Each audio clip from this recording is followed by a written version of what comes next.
తెలంగాణ సాయుధ పోరాటం ఎవరు కూడా ఇబ్బంది పడదు.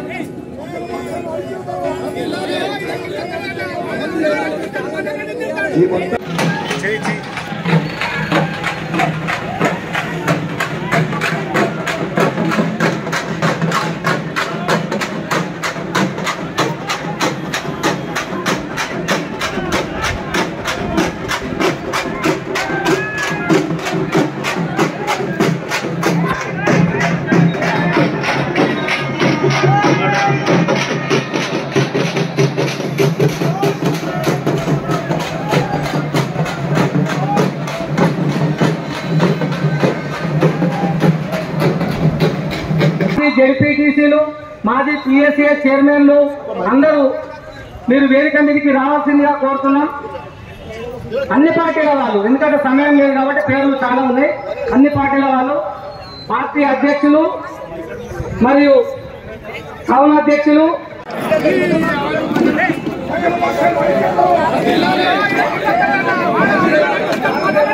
ఈ మొత్తం బ్రహ్మాండంగా చేసిన కింద ఉన్న మా జేఏసీ అధ్యక్షులు కూడా ప్రెస్ మిత్రులందరూ ఆ గ్రామ పంచాయతీ కాస్త మళ్ళా మున్సిపాలిటీగా ఏర్పాటు కావడం జరిగింది. అంటే ఒక్కసారి ఆలోచిద్దాం మనం అందరం కూడా. ఈ చేర్యాల ప్రాంతానికి ఏం తక్కువైంది? రెవెన్యూ డివిజన్ కావాల్సినటువంటి బిల్డింగ్స్ కూడా అప్పట్లోనే కన్స్ట్రక్షన్ అయి ఉన్నా కూడా ఇంతమంది కూడా జేఏసీగా ఏర్పడి చేర్యాల రెవెన్యూ డివిజన్ కావాలని చెప్పేసి ఇన్ని మీటింగ్లు పెట్టినా కూడా ప్రభుత్వానికి ఏమాత్రం కూడా కొంత చీమ కుట్టినట్టు కూడా లేదు. ఈ వేదిక ద్వారా ప్రభుత్వాన్ని ఒకటే రిక్వెస్ట్ అనుకోండి, డిమాండ్ అనుకోండి, చేర్యాల ప్రాంతం యొక్క చిరకాల స్వప్నమైనటువంటి రెవెన్యూ డివిజన్ ను ఖచ్చితంగా ఈ వేదిక ద్వారా మీకు విజ్ఞప్తి చేస్తున్నాం. లేని పక్షంలో ఈ చేర్యాల ప్రాంతం కానీ చేర్యాల చుట్టుపక్కల ప్రాంతాలైనటువంటి చేర్యాల రూరల్, కొమరవెల్లి మండలం, మద్దూరు, గూల్మిట్ట మండలాల యొక్క ప్రజలు కానీ ప్రజాప్రతినిధులు కానీ చాలా చైతన్యవంతులైనటువంటి వాళ్ళు. ఎందుకంటే నాడు నిజాం రజాకాలను తొడగొట్టి వాళ్ళను వెడగొట్టి ఈ రోజు ఈ ప్రాంతానికి ఒక స్వేచ్ఛ సంపాదించుకున్నటువంటి వీరభూమి ఈ ప్రాంతం, చరిత్ర కలిగినటువంటి ఈ ప్రాంతం. దయచేసి ఒకటే మనం అందరం కూడా ఈ ఒక్కరి సమస్య కాదు, నీ సమస్య నా సమస్య కాదు, మన అందరి సమస్య చేర్యాల రెవెన్యూ డివిజన్. ఎందుకంటే ఒక పార్టీకి సంబంధించింది కాదు, ఒక వ్యక్తికి సంబంధించింది కాదు. మనం కూడా మన భావి తరాలకు రెవెన్యూ డివిజన్ సాధించినటువంటి వ్యక్తులుగా మనం చరిత్రలో మిగిలిపోవాలంటే మీరందరూ కూడా ఇళ్లలో ఉండకుండా జేఏసీ పిలుపు, ఎప్పుడు జేఏసీ పిలుపుకిచ్చినా కూడా అందరూ కూడా సరే గవర్నమెంట్ ఇస్తే సరే సరే, ఇయ్యకపోయినా మనం అందరం కూడా తెలంగాణ తొలి దశ ఉద్యమంలో చేర్యాల ప్రాంతం ఈ చుట్టుపక్కల మండలాలు కూడా ఎలాగైతే ఈ మలిదశ తెలంగాణ ఉద్యమంలో పాల్గొన్నాయో అదే విధంగా మీరందరూ కూడా కదిలి వచ్చి ఈ చేర్యాల రెవెన్యూ డివిజన్ సాధనకై మీరందరూ కూడా టీఆర్ఎస్ ప్రభుత్వం నుండి కూడా ఈ పోరాటాన్ని ఉధృతం చేయడం జరిగింది. ఈరోజు ఈ సమావేశానికి అధ్యక్షత వహిస్తున్న వక్కలాభరణం నర్సయ్య పంతులు గారు చేస్తాం. సిద్దిపేటలో కలిస్తే ఇక్కడ ఉన్న సర్పంచుల చేత, ఎంపీటీసీల చేత, అందరి చేత ఆమోదం చేయించుకొని గత వక్కలాభరణం నర్సయ్య పంతులు గారు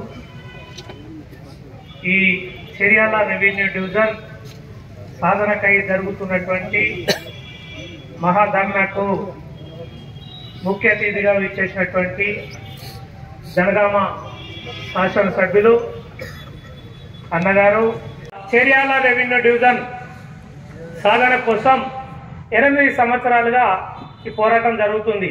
మొదలు చేర్యాల ప్రాంతం విచ్ఛిన్నమవుతుంది, దీన్ని ఐక్యం చేయాలి, రెవెన్యూ డివిజన్ వస్తేనే ఇది ఐక్యం అవుతుంది అని చెప్పేసి ఒక జేఏసీ ఏర్పాటు చేసి భైరవపట్ల చక్రధర్ గారిని సూచించి ఆయనను చాలా రోజుల పాటు వచ్చేసాం. ఆయన వివిధ పనుల వల్ల రాలేకపోయారు.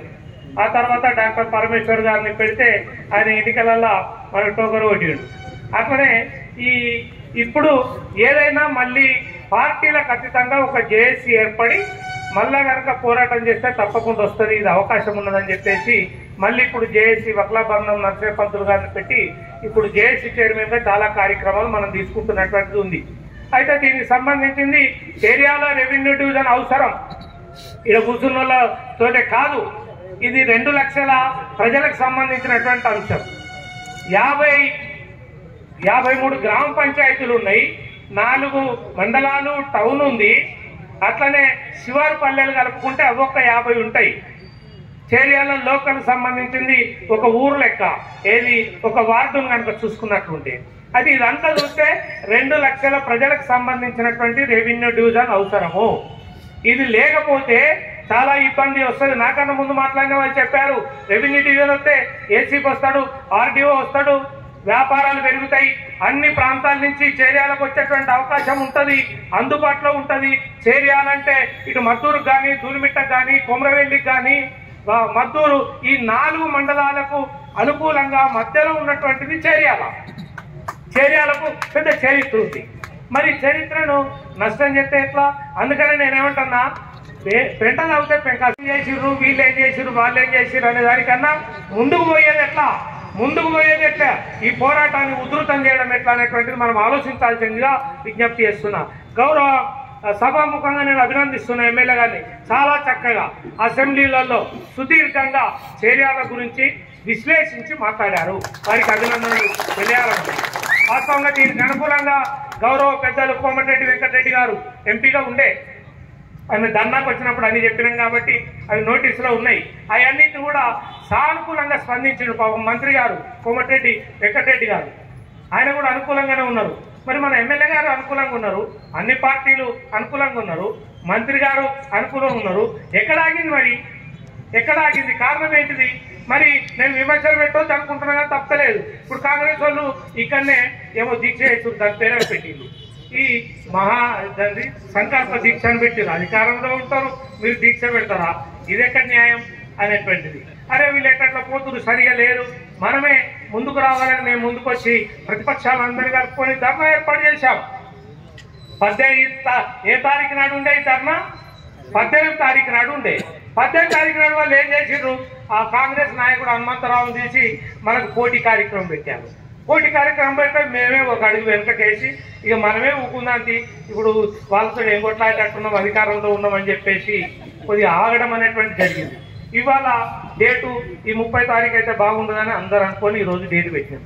ఇవాళ ఏం చేసిండ్రు, ఇవాళ నిన్ననే కాంగ్రెస్ నాయకుడు అందరికీ ఫోన్లు చేసి మీరు అందరు రండి వేం నరేందర్ రెడ్డి గారిని కలుద్దామని చెప్పేసి నాయకులందరినీ కూడా పిలిచి ఈ పార్టీలని, అట్లనే పార్టీలలో చీలికలు తీసుకొచ్చేటువంటి ప్రోగ్రాం కూడా కాంగ్రెస్ వాళ్ళు పెడుతున్నటువంటి పరిస్థితి ఉన్నది. రెండోటి పోలీసు పర్మిషన్ రాకుండా ప్రయత్నం చేశారు, ఆఖరికి నిన్న రాత్రి మనకు పర్మిషన్ వచ్చింది. ఆడ ఆటంకాలు కల్పిస్తున్నారు, ఈడ ఆటంకాలు కల్పిస్తున్నారు. ఇంకేమన్నా ఈ పోరాటానికి వచ్చే వాళ్ళ మీద కోడిగుడ్లు ఎత్తే బాగుంటుందా, లేకపోతే ఇంకేమన్నా ఎత్తే బాగుంటుందా అని కూడా ఆలోచించిర్రట. తెలియజేస్తున్నాను. జై చేర్యాల, జై జై చేర్యాల. వారికి ఎన్నికల్లో భాగంగా వారి మిగతా ఎలక్షన్లో భాగంగా వారి సమయాన్ని ప్రచారం ఉండి కూడా వారి ప్రచారాన్ని వదిలిపెట్టి మన వద్దకు మనకు మద్దతు తెలపడానికి వచ్చారు. వారు మళ్ళా చేర్యాల డివిజన్ సంబంధించిన చేర్యాల, మద్దూరు, కొమరెల్లి, దూల్మిట్ట 4 మండలాల నుంచి వచ్చిన ప్రజలందరికీ ఈ మహాధర్నా సందర్భంగా హృదయపూర్వక ఉద్యమాభినందనలు తెలియజేస్తూ ఈ మహాధర్నాకు అధ్యక్షత వహించిన ముఖ్య అతిథిగా విచ్చేసిన స్థానిక శాసనసభ్యులు డాక్టర్ పల్లా రాజేశ్వర్ రెడ్డి గారు, ఇక వేదిక మీద ఉన్న అందరి పేరు చెప్పడం అంటే సాధ్యం కాదు కాబట్టి అందరికి పేరు పేరున పెద్దలందరికీ నమస్కారం. వేదిక ముందు కూడా చాలా మంది పెద్దలు కోరుతున్నారు. ఇది న్యాయమైన డిమాండ్. వెంటనే నేడు మన తెలంగాణ ప్రభుత్వం ముఖ్యమంత్రి రేవంత్ రెడ్డి గారు వెంటనే రెవెన్యూ డివిజన్ గా ప్రకటించాలని చెప్పి ఈ వేదిక నుంచి నేను డిమాండ్ చేస్తున్నాను, సూచిస్తున్నాను. ఎందుకు రెవెన్యూ డివిజన్ కావాలి అనేది కొన్ని అంశాలు నరసయ్య పంతులు గారు చెప్పారు. నాకు కూడా కొన్ని అంశాలు తెలుసు. నేను వరంగల్, ఖమ్మం, నల్లగొండ ఈ 3 పాత జిల్లాలలోని ఉపాధ్యాయుల చేత, అధ్యాపకుల చేత ఎన్నుకోబడ్డ శాసనమండలి సభ్యునిగా ఉన్నాను. ఇది వరంగల్ జిల్లాలోని భాగమే కాబట్టి ఈ ప్రాంతం కూడా కాన్స్టిట్యున్సీ పరంగా గతంలో నేను డాక్టర్ పల్ల రాజశేఖరరెడ్డి గారు, నేనేమో ఉపాధ్యాయ ఎమ్మెల్సీ అయితే వారేమో గ్రాడ్యుయేట్ ఎమ్మెల్సీగా ఈ కాన్స్టిట్యున్సీ ఉన్నారు. నేను ఇండిపెండెంట్ ఎమ్మెల్సీగా గెలిచి నేను పనిచేస్తూ ఉన్నాను. ఏదైతే ప్రజలు కోరుకుంటున్నది న్యాయమైందా కాదని చెప్పాలి అంటే తెలంగాణ రాష్ట్రంలో అనేక కొత్త రెవెన్యూ డివిజన్లు వచ్చినాయి. మీరే ఇప్పుడు చెప్పారు, హుస్నాబాద్లో కావు, వాస్తవంగా చేర్యాల దిక్కులేనిదిగా ఎప్పుడు మారదు, చేర్యాలాగానే ఉంటుందని చెప్పి ఈ సందర్భంగా తెలియజేస్తున్నా. ఎందుకంటే ఒకనాడిది నిజాం కాలంలోనే నల్లగొండ జిల్లాలో భాగంగా తాలూకా హెడ్ క్వార్టర్గా ఉంది. అదేవిధంగా శాసన సభ నియోజకవర్గంగా కూడా చాలా కాలం ఈ పట్టణం నేడు నలుమూలల చౌరస్తాగా ఉండి అభివృద్ధి కేంద్రంగా కూడా ఉంది. కాబట్టి ఏదైనా పెట్టుబడిదారి వ్యవస్థలో, పట్టణీకరణలో, నగరీకరణలో దానికి రెవెన్యూ డివిజన్ కూడా కొంత అభివృద్ధికి దోహదపడుతుంది. కాబట్టి ఇది న్యాయమైన డిమాండ్. వెంటనే ఇది రెవెన్యూ డివిజన్ గా ప్రకటించాలి. చేర్యాల రెవెన్యూ డివిజన్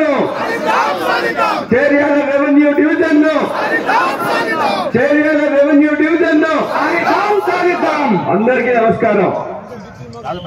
జేఏసీ అధ్యక్షులు నర్సయ్య పంతులు గారు,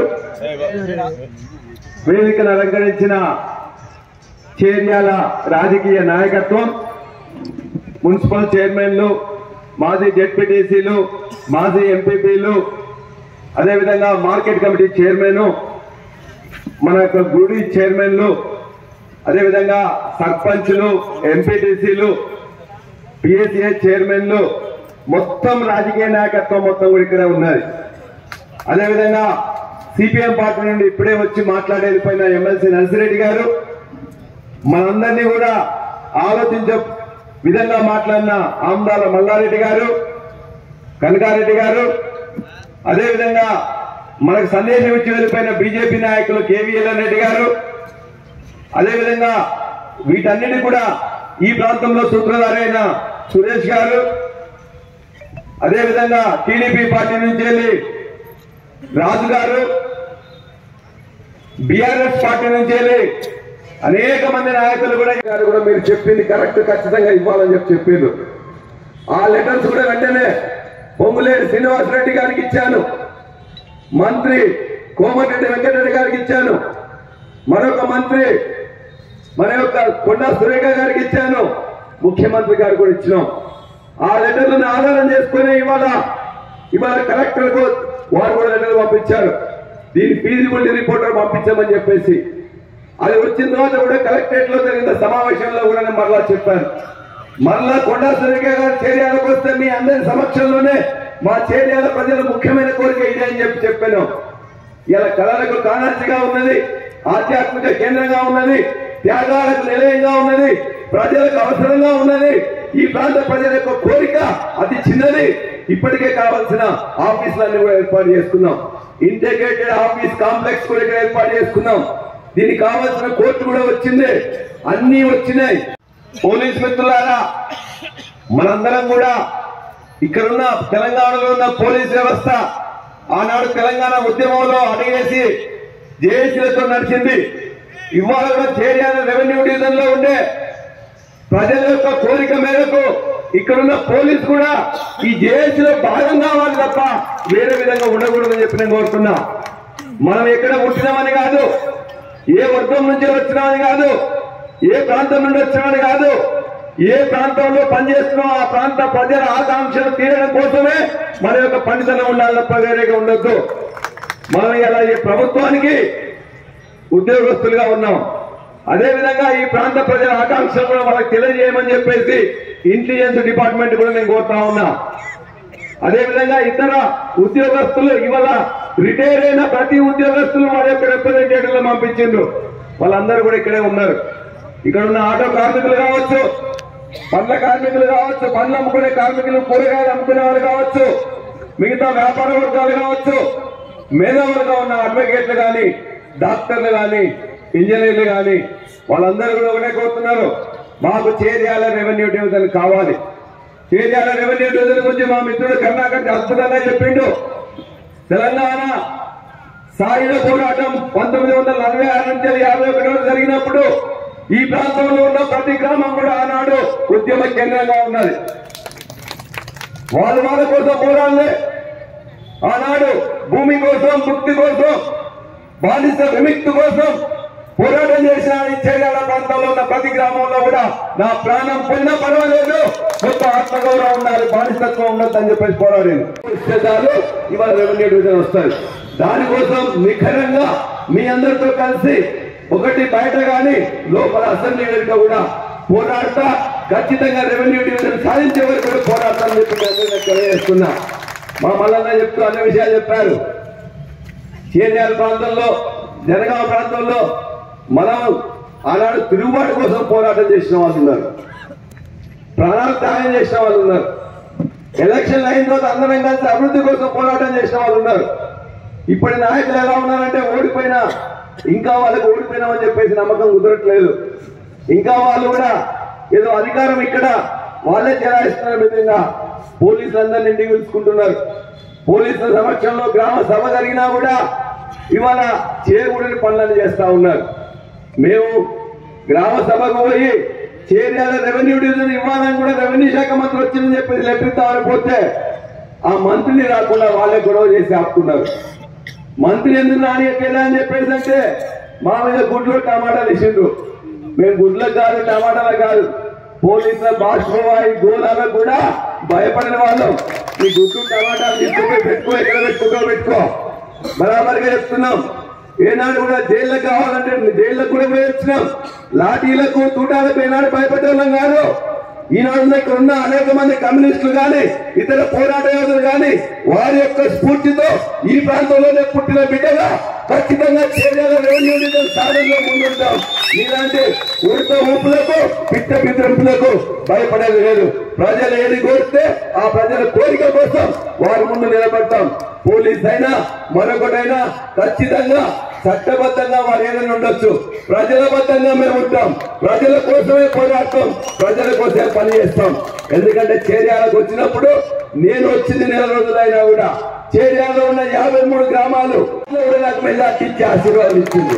కాబట్టి నా బాధ్యతగా, విధిగా, తప్పనిసరిగా వాళ్ళందరికీ కావాల్సింది చేస్తానని చెప్పేసి నేను తెలియజేస్తూ ఇవాళ ఇక్కడికి వచ్చిన వాళ్ళందరూ కూడా చేర్యాల రెవెన్యూ డివిజన్ కోసం ఏదైతే మన యొక్క పోరాటం ఇంతకుముందు నుండి చేస్తున్నామో చేర్యాల రెవెన్యూ డివిజన్ కోసం మనం కలెక్టర్ చేసినది కానీ లేకపోతే శాంతియుతంగానే పోరాడదాం.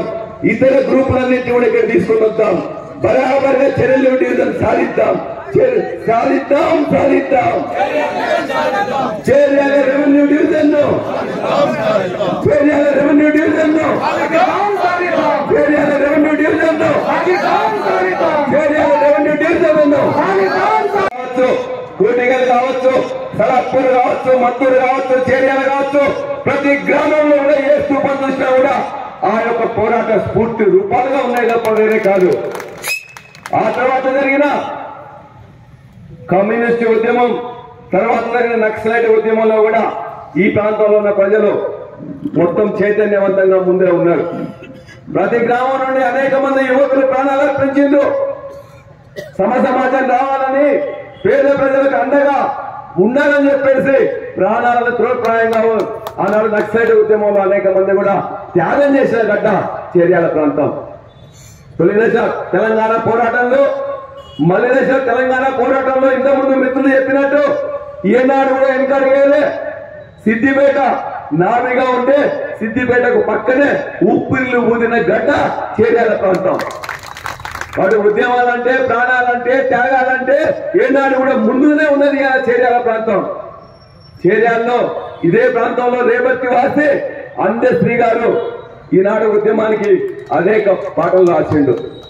ఇదే ప్రాంతంలో ఉన్న పిఎస్ ప్రసాద్ గారు మొన్నటిదాకా మన యొక్క అటార్నీ జనరల్ గా పనిచేస్తున్నారు. అనేక మంది రాజకీయ నాయకులు ఈ ప్రాంతం నుంచి కాంగ్రెస్ పార్టీ కావచ్చు, కమ్యూనిస్టు పార్టీ కావచ్చు, మిగతా పార్టీల నుంచి తెలుగుదేశం పార్టీ కావచ్చు, అనేక పార్టీల నుంచి అద్భుతమైన నాయకత్వం కూడా ఈ యొక్క చేర్యాల ప్రాంతం అందించింది. దురదృష్టవశాత్తు ఇప్పుడున్న రాజకీయ నాయకత్వంలో ఆ పరిణతి లోపించింది కాంగ్రెస్ పార్టీలో ఉన్న వాళ్ళకి. ఇవాళ ఎందుకు నాకు చెప్పినప్పుడు వీళ్ళందరూ కూడా మీకు టికెట్ వస్తున్నారు సార్, ఈ ప్రాంతంలో ఉన్న వాళ్ళందరూ కూడా అందరి కోరిక కూడా చేర్యాల రెవెన్యూ డివిజన్ రావడం అని చెప్తే ఆనాడు ముఖ్యమంత్రిగా ఉన్న కేసీఆర్ గారితో జనగామ ప్రాంతంలో జరిగిన సభలో కానీ చేర్యాల సభలో కూడా ఆనాడు వారికి ఖచ్చితంగా వారికి చెప్పినాం, సార్ మా యొక్క ప్రాంత ప్రజలందరూ కూడా ఖచ్చితంగా చేర్యాల రెవెన్యూ డివిజన్ కోరుతున్నారు, అది చిన్నదైనా అది అవసరమని భావిస్తున్నారు అని చెప్తే ఖచ్చితంగా మన ప్రభుత్వం రాగానే మొట్టమొదటి జీవో మీకు ఇస్తా అని చెప్పేసి ఆనాడు చెప్పడం జరిగింది. దురదృష్టవశాత్తు రాలేదు. అయినా కూడా మీకు మాట ఇచ్చిన సందర్భంగా ఆనాడు చేసి లేకుండా ఇరిగేషన్ ఆఫీస్ ను కూడా ఇక్కడ చెరుకోట పక్కన మనం ఆఫీస్ ను ఏర్పాటు చేసుకోవడం జరిగింది. అగ్రికల్చర్ ఆఫీస్ కి సంబంధించి ఆఫీస్ కావాలంటే మండల పరిషత్ కార్యాలయంలోనే వాళ్ళకు ఆఫీస్ కూడా మేము అందివ్వడం జరిగింది. అదేవిధంగా ఆర్టీపీఎస్ సబ్ డివిజన్ జంగంలో ఉంటే ఇక్కడ ప్రాంత ప్రజలకు నీటి వసతికి ఎటువంటి ఇబ్బంది ఉండదు, అధికారులు అందుబాటులో ఉన్నారని చెప్పేసి ఈ చేర్యాల ప్రాంత ప్రజల శ్రేయస్సును దృష్టిలో పెట్టుకొని అదే ఆర్టీపీఎస్ డివిజన్ కూడా మా మండల ప్రజా పరిషత్ కార్యాలయంలోనే వాళ్ళకు ఒక బిల్డింగ్ కూడా అందివ్వడం జరిగింది.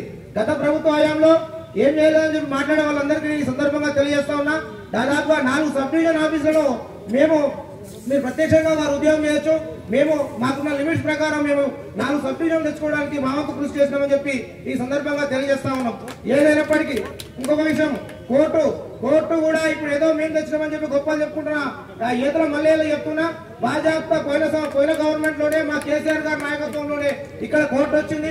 ఆ కోర్టుకు బిల్డింగ్ కూడా లేకుంటే నా ఆఫీసు మా మండల ప్రజా పరిషత్ ఆఫీసు ఎంపీడీసీలను అందరూ ఒప్పించుకొని నేను మా ఆఫీసు త్యాగం చేయడం జరిగింది. ముమ్మాటికి ఇది మన అందరి విజయము, బీఆర్ఎస్ పార్టీ విజయము, ఈ అఖిల పక్షాల విజయం అని చెప్పి నేను సందర్భంగా తెలియజేస్తా ఉన్నా. మరి ఈ ప్రాంత ప్రజల అవసరాలు దృష్టిలో పెట్టుకొని ఈ ప్రాంత ప్రజల కష్టాలు దృష్టిలో పెట్టుకొని ఖచ్చితంగా ఎన్నికల్లో ఏదైతే రేవంత్ రెడ్డి హామీ ఇచ్చిండో వచ్చే ప్రభుత్వం వచ్చిన 3 నెలల్లోనే రెవెన్యూ డివిజన్ ఏర్పాటు చేస్తా అన్నాడు. ఇప్పుడు 13 నెలలు గడిచిపోయింది, ఇంతవరకు రెవెన్యూ డివిజన్ ఊసు మాత్రం వాళ్ళు ఎత్తకుండా సొంత చేసి పెట్టుకొని టైంపాస్ చేసి పెట్టుకొని వాళ్ళు కాలయాపన చేస్తా ఉన్నారు. దయచేసి సోదరులారా, మొన్న చేసి పకడ్బందీ చేసి మొన్న మనం ఒక కలెక్టరేట్ పోయిన ఒక్క ర్యాలీ సరిపోతుంది, ఈ డివిజన్ వస్తుందా రాదా అని చెప్పేసి ప్రజల్లోకి వెళ్ళిపోయింది. వస్తే మనతోటే వస్తుంది, ఖచ్చితంగా తెస్తే మనమే చేస్తాము. ఎమ్మెల్యే గారు కూడా అసెంబ్లీలో వారికి అవకాశం దొరికిన ప్రతిసారి ఈ ప్రాంత ప్రజల అవసరాలు దృష్టిలో పెట్టుకొని వారు పదే ప్రస్తావించడం జరిగింది.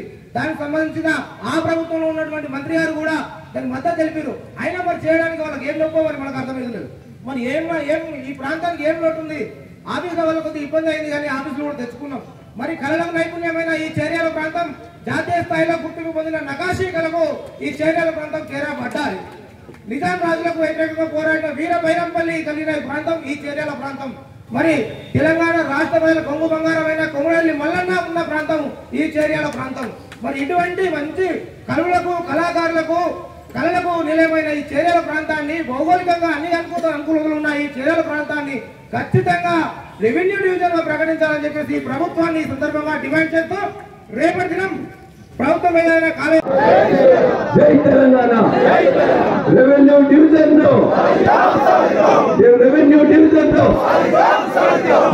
డివిజన్ అద్భుతంగా ఇవాళ ఎవరికి వాళ్ళు వచ్చిన వారందరికీ ధన్యవాదాలు చేస్తూ చెప్పేసి అన్నారు.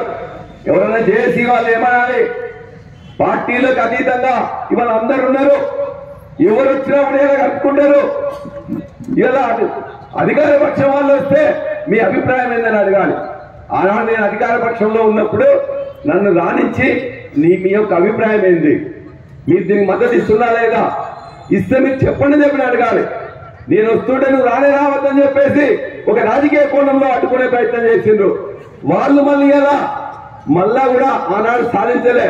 మళ్ళీ వాళ్ళు ఏం మాట్లాడుతున్నారు, మేము సాధిస్తున్నారు. వాళ్ళకి ఎట్టి పరిస్థితుల్లో ఆ సత్తా లేదు. ఇవాళ మనందరం కూడా మొన్ననే జేఏసీ మొదలు పెడుతున్నామని చెప్తేనే అనేక మంది గ్రామాన్ని కదా చేర్యాల జేఏసీ అంటే ఇదే జేఏసీ, వేరే వాళ్ళు ఎవరిని కూడా నమ్మట్లేదు. చేర్యాల జేఏసీలో కలెక్టర్లు కద్దామని చెప్పేసి అంటే 100 మంది నాయకులు వచ్చారు. ఇవాళ వేలాది మంది ఇక్కడికి తరలి వచ్చిండ్రు. ఎవరికి 1 రూపాయి ఇయ్యలే, ఒక సుక్క మందు వేయలే. ఎవరి ఏర్పాట్లకు కూడా మనం అందరూ ఈవెన్ రావడానికి కావాల్సిన ట్రాన్స్పోర్ట్ ఛార్జెస్ కూడా ఎవరు ఇవ్వలే. ఎవరికి వారుగా గ్రామాల్లో కథా నాయకులైపోయి వాళ్ళతో పాటు యువకుల్ని నాయకులు అందరూ కూడా తీసుకొని ఇక్కడ రావడం జరిగింది. మీ అందరికి నేను సలాం చేస్తున్నా.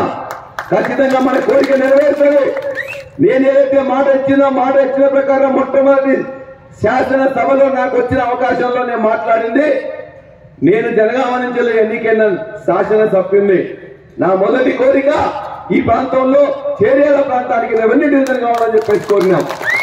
ఇక్కడ పడుతున్న ఇబ్బందులు కావచ్చు, ఎందుకు మా యొక్క ఎలక్ట్రిసిటీ విద్యుత్ పనులకు కానీ పోలీస్ పనులకు కానీ మేము ఇతర నియోజకవర్గమైన హుస్నాబాద్కి పోవాలి, మా రెవెన్యూ పనుల కోసం ఎందుకు మేము సిద్దిపేటకు పోవాలి, మా యొక్క అగ్రికల్చర్ పనులకు మేము ఎందుకు గజ్వేల్ పోవాలి అనే ఉద్దేశంతో అన్ని విషయాలు చెప్తే చాలా మంది చేసే మిస్టేక్ ఏంటంటే వేలు పెట్టి కబ్బోర్డ్లు ఇల్లు కట్టుకుంటారు కానీ చెదల సర్వీస్ ఎందుకు చేసుకోరో అర్థం కాదు. ఇల్లంతా మొత్తం తినేస్తాయి అవి చెదలు. తినేసిన తర్వాత నెత్తికి చేతులు పెడితే ఏమొస్తుంది చెప్పండి? ఏం రాదు. సో ఏదైనా సరే prevention is better than cure అంటారు. ఈ చెద పురుగులు దొంగ బిడ్డలు ఏం చేస్తాయంటే మనకు తెలిసి రావవి, తెలియకుండా లోపల మొత్తం దెంగి తింటాయి. తిన్న తర్వాత ఇల్లంతా మొత్తం ఖరాబ్ అయిపోయినంత అయ్యో ఓ కొడుకో ఓర్నాయన అంటే ఏం చేయలేదు. ఇప్పుడు ఇల్లంతా ఖరాబ్ అయిపోయిన తర్వాత చేపించారు అనుకో, ఆ ఖరాబ్ అయింది అయితే వేస్ట్ అయిపోతుంది కదా. అదేదో ముందే చేపించుకున్నారు అనుకోండి, వేస్ట్ కాదనమాట. అది నేను చెప్పేది. ఇందులో చాలా మంది కూడా రేట్లు తక్కువ తీసుకొని కస్టమర్స్ తెలియదు కాబట్టి తక్కువ డోసులు వేసి హార్మ్ఫుల్ కెమికల్స్ వాడి చిన్న బిట్లు వాడి ఏదో గిరాకీ రాదు కాబట్టి చేసి వాడేద్దామని చేస్తున్నారు. అది చాలా తప్పు అనమాట. మేము వాడేది వరల్డ్ వైడ్ గా నెంబర్ 1 కెమికల్స్ వాడతాం. మీకు మా సర్వీస్ కావాలంటే స్క్రీన్ పైన నెంబర్ కి కాంటాక్ట్ చేయండి. మా సర్వీస్ స్పెషాలిటీ ఏంటంటే చిన్నపిల్లలున్న పెద్దవాళ్ళున్న పెట్స్ ఉన్న ఎవరైనా ఎలాంటి ఎఫెక్ట్ ఉండదు. అంత ఈకో ఫ్రెండ్లీ కెమికల్స్ వాడతాము. అండ్ మేము దీంతో పాటు ప్రతి ఒక్క పెస్ట్ కంట్రోల్ సర్వీస్ చేస్తాం. బొద్దింకలు, ఈగలు, దోమలు అన్ని అడ్డమైన వేసి వాడదాం. ఇంకా మాటలు చెప్పాలంటే పెస్ట్ అన్ని చూసి మమ్మల్ని ఉత్సవం. అతి తక్కువ సమయంలో మీ వ్యాపార సామ్రాజ్యాన్ని పెంచుకోవాలనుకుంటున్నారా? తక్కువ ఖర్చుతో ఎక్కువ పబ్లిసిటీ చేయాలనుకుంటున్నారా? అయితే ఇంకెందుకు ఆలస్యం? మీ జేఎన్టీవీ తెలంగాణ ఛానల్లో అతి తక్కువ ఖర్చుతో ప్రకటనలివ్వండి. అత్యధిక లాభాలను సాధించుకోండి. వ్యాపార, వాణిజ్య, పాఠశాలలు, వైద్యశాలలు, హోటళ్లు, వస్త్ర దుకాణాలు, అన్ని రకాల వ్యాపార ప్రకటనల కొరకు సంప్రదించండి. మా ఫోన్ నంబర్స్ 8558288081 9247896607.